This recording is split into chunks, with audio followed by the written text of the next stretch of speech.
And I'm struggling here, guys. You're doing a great job.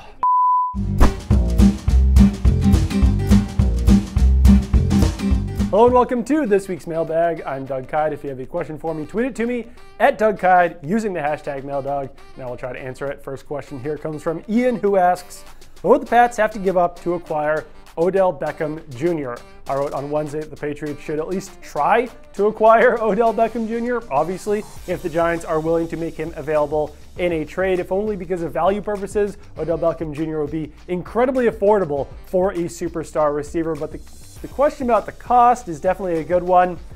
I think the Patriots should basically give up whatever it takes. I think it would certainly take a first-round pick, maybe two. My best guess is they would probably take a first-round pick plus maybe something else, whether it's a second-round pick, a third-round pick, and really all of that is still a pretty good deal for Odell Beckham Jr., especially since he has 5 years left on his deal. So you would basically be acquiring the same type of contract that a rookie would have. Obviously, he would be a lot more expensive than a first-round pick, but also Beckham is more assured to be a good player. Second question here comes from Pat's a Tweetin', who asks, should the Hall of Fame close or burn if Gronk isn't in on the first ballot?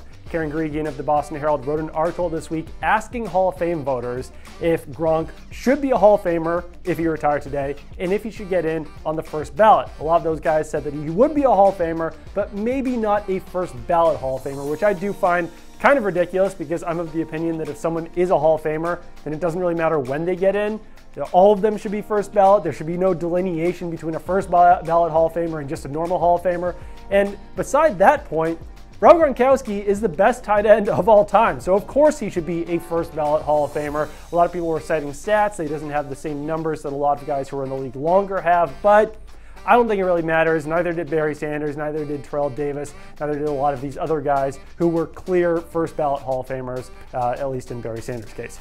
Final question here comes from Jared Driscoll, who asks, if one were not to be on the team next year between Devin McCourty and Dont'a Hightower, which loss do you think would hurt the team more? Devin McCourty was definitely the more important player to the Patriots defense in 2018. I imagine that's staying the same if both players were on the team in 2019. I think that Devin McCourty would be the more important players, but you do have to take into account cost. Devin McCourty's cap hit is $13 million next season, while Dont'a Hightower's is about $10 million. Patriots would save about $10 million if they cut Devin McCourty, whereas they would only save $5 million if they cut Dont'a Hightower. So, given cap space, it would be more valuable to cut Devin McCourty, but since he is the better player, I still do think that losing Devin McCourty would hurt more than losing Dont'a Hightower, but it is close. And in my opinion, I think the Patriots should do all they can to keep both players around.